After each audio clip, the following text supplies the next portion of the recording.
Welcome to Kavitha recipe Tamil. இன்னைக்கு பார்க்க போகிற ரெசிபி விநாயகர் சதுர்த்திக்கு என்னென்ன பிரசாதம் செய்யலாங்கிறத பார்க்கலாம் வாங்க. ஃபஸ்ட்டு சர்க்கரை பொங்கல் ரெடி பண்ணிக்கிடலாம். இப்போ தண்ணி சேர்த்து இந்த பாத்திரத்தில் நல்லா தண்ணி சூடாயிருச்சு. இப்போ 1 டம்ளர் பச்சரிசி இது கூட சிறுபருப்பு சேர்த்து இந்த மாதிரி நல்லா கழுவிட்டு இது கூட சேர்த்துக்கலாம். பாயாசத்துக்கு இந்த பக்கம் அந்த அடுப்பில் பால் காயுது. இது காய்ஞ்சதுக்கு முன்னாடி நம்ம அந்த மூக்கடலை சுண்டலை நல்லா கழுவிட்டு வேக வச்சு எடுத்துக்கலாம். இப்போ நைட்டே ஊற வச்ச சுண்டல் இருக்குது. கருப்பு கலரும் வெள்ளை கலரும் தனித்தனியாக அந்த மாதிரி ஊற வச்சுருக்கேன் பாருங்கள். இதை கழுவிட்டு நம்ம வேக வச்சு எடுத்துக்கலாம். இப்போ பால் காய்ஞ்சிருச்சு, இது ஓரமாக இருக்கட்டும். இப்போ ஒரு கடாயை எடுத்துக்கிட்டு இந்த தண்ணி சேர்த்து இந்த வெள்ளை மூக்கடலை இது கூட சேர்த்துட்டு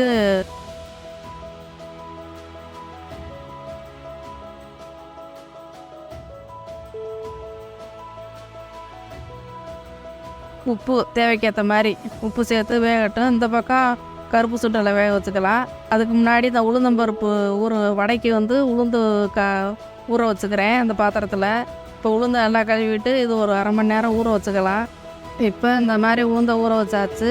இப்போ சர்க்கரை பொங்கலுக்கு வெந்துருச்சான்னு செக் பண்ணிவிட்டு நல்லா வெல்லம் சேர்க்குறதுக்கு முன்னாடி நல்லா அரிசியும் பருப்பும் நல்லா வெந்திருக்கணும். தண்ணி நல்லா குறைஞ்சி இந்த மாதிரி வந்திருக்கணும். இப்போ அந்த வெல்லத்தை நல்லா தட்டி வச்சுட்டு இது கூட ஏலக்காய் 2-3 ஏலக்காயை சேர்த்து இது கூட நல்லா மிக்ஸ் பண்ணிக்கிடலாம். அந்த மாதிரி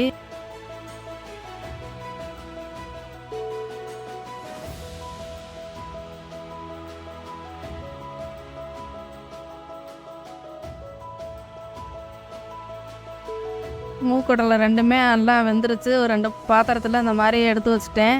அந்த சர்க்கரை பொங்கலுக்கு முந்திரி திராட்சையை வறுத்து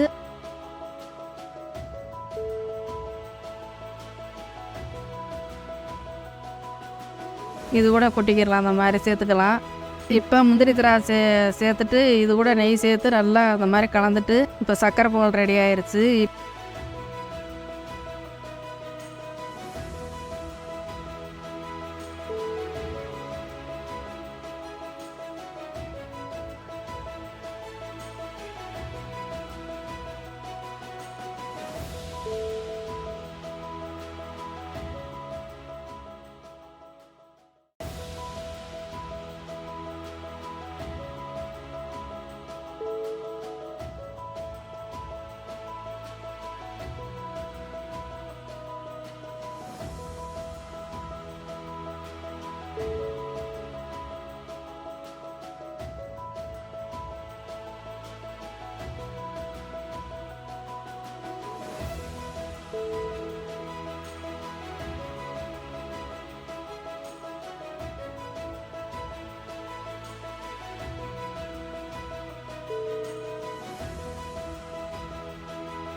இப்போ கொஞ்சோண்டு எண்ணெய் சேர்த்து கடுகு போட்டு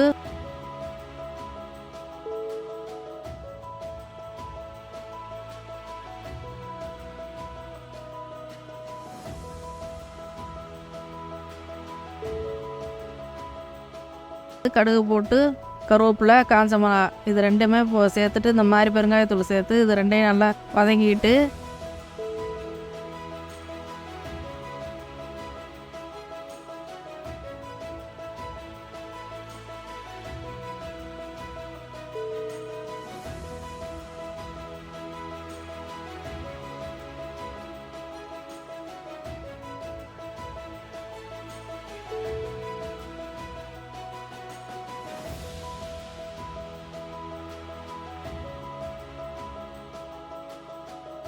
இப்போ இந்த சுண்டல் வேக வச்ச சுண்டலை தண்ணியை வடிச்சிட்டு எடுத்து வச்சுருக்கோம்ல அதை 2 பக்கமும் தாளித்து வச்சுக்கலாம்.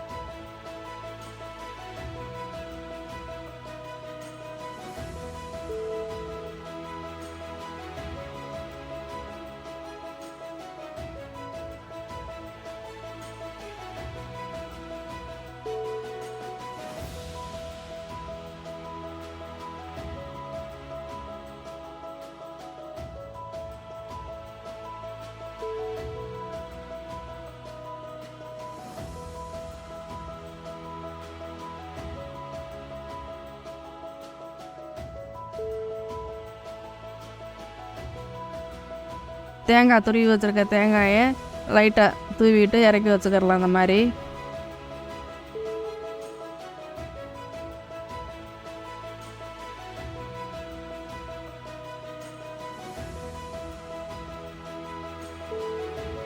இப்போ சுண்டல் ரெடி ஆயிடுச்சு. இது ஓரமாக இருக்கட்ட அதுக்கு முன்னாடியே நான் வந்து பாகு ரெடி பண்ணி வச்சிட்டேன். கொலக்கட்டைக்கு தண்ணி சேர்த்து நல்லா பாகு நல்லா கரைச்சதுக்கு முன்னாடி அதை ஏலக்காய் போட்டு வடிகட்டி எடுத்து வச்சுருக்கேன்.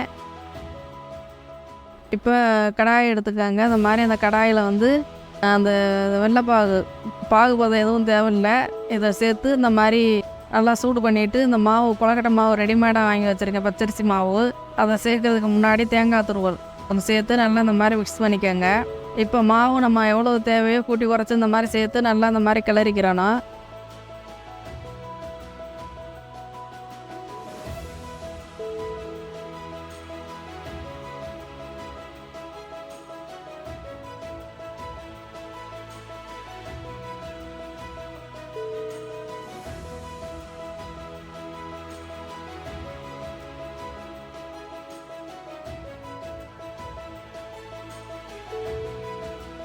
கிளறிட்டு கொஞ்சம் நெய் சேர்த்து நல்லா அந்த மாதிரி கிளறிட்டு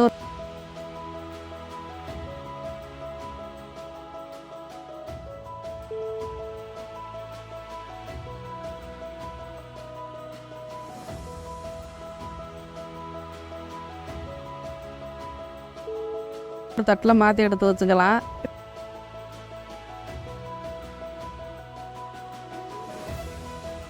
இப்போ இட்லி ஊற்றுறதுக்கு மாவு வந்து உப்பு போட்டு இந்த மாதிரி கரைச்சி வச்சுருக்கேன்.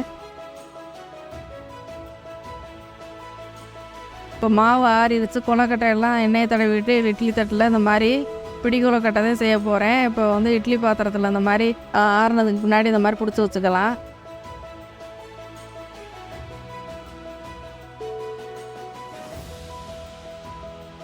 இப்போ இந்த கொலக்கட்டையை வந்து ஒரு 10 நிமிஷம் நல்லா வேக வச்சு ஒரு தட்டில் மாற்றி எடுத்துட்டேன். இப்போ அதே இட்லி குண்டாவில் வந்து இப்போ இட்லி ஊற்றி வச்சுக்கிறேன்.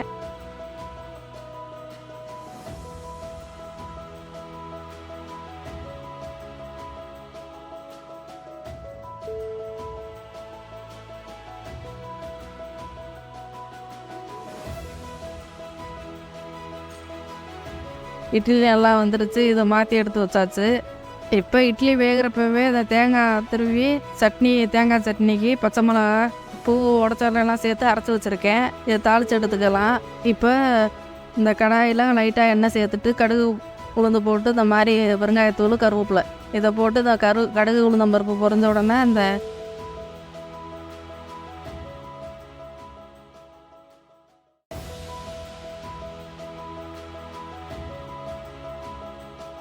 தேங்காய் சட்னியில் அதை நல்லா மிக்ஸ் பண்ணிட்டு இந்த மாதிரி கலந்து வச்சுக்கலாம்.